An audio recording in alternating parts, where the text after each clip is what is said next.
Good afternoon, members and guests. It gives me tremendous pride and honor to rise on behalf of the LGBTQ Legislative Caucus to present H.R. 41, which declares June to be Pride Month in the state of California.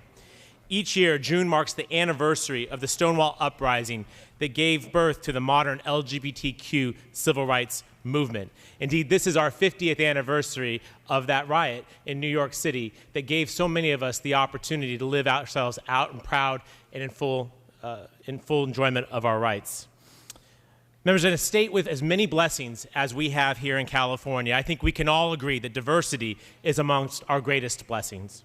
And today, the legislature is represented by the largest LGBTQ caucus in the history of California.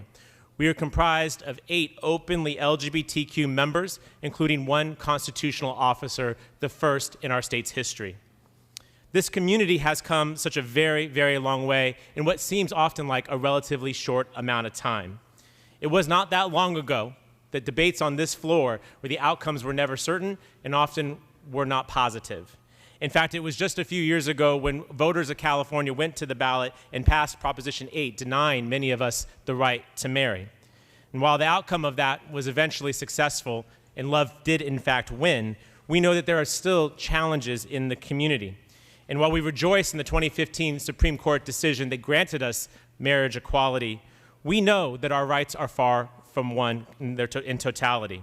In fact, for those who might suggest that our movement has accomplished everything it must accomplish, that is far from the truth.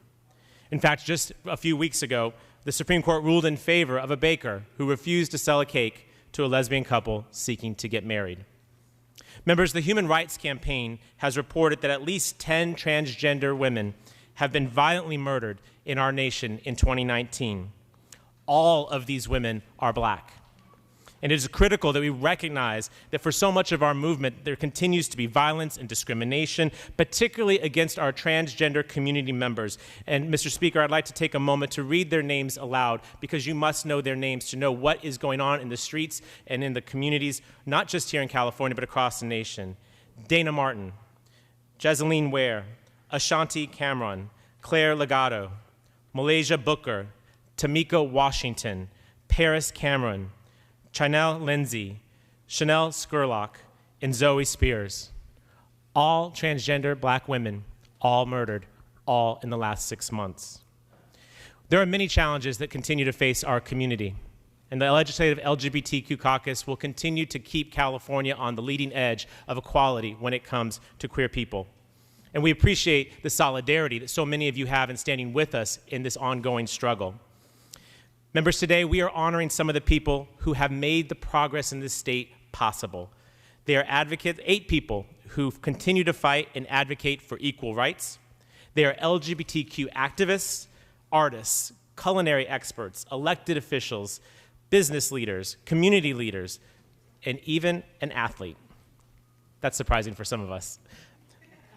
They come from all walks of life, and we are so very proud to have them here in the Capitol today to honor them. And members, on your desks, you will notice a bag with a lapel pin, and a note, a Pure Vita bracelet, for which 10% of the proceeds will go to benefit San Diego's LGBT Pride celebration. And members, I want to end with this note. 40% of homeless youth identify as LGBTQ. And this year, the caucus has purchased 120 backpacks. Starting today, we'll begin accepting donations to fill these backpacks with the essential needs for these young people who are living without shelter, often because of who they are. So we take this opportunity to celebrate, because that is exactly what Pride is. But we never, ever forget that this movement started in a very dark place. After years of oppression, members of our community no longer willing to take it, standing up, speaking out, acting out, and as a result, developing and acquiring more rights, more responsibilities, more equality. I stand here today proud to introduce H.R. 41 to declare Pride Month in California, and I hope that you'll join me in doing so, not just here today with your vote, but in your home communities. Many of those communities where people like me still struggle to be who they are with the kind of dignity that they deserve as Californians. So I respectfully ask for your aye vote, and Mr. Speaker, when it's appropriate, I ask that the first roll be open for co-authors.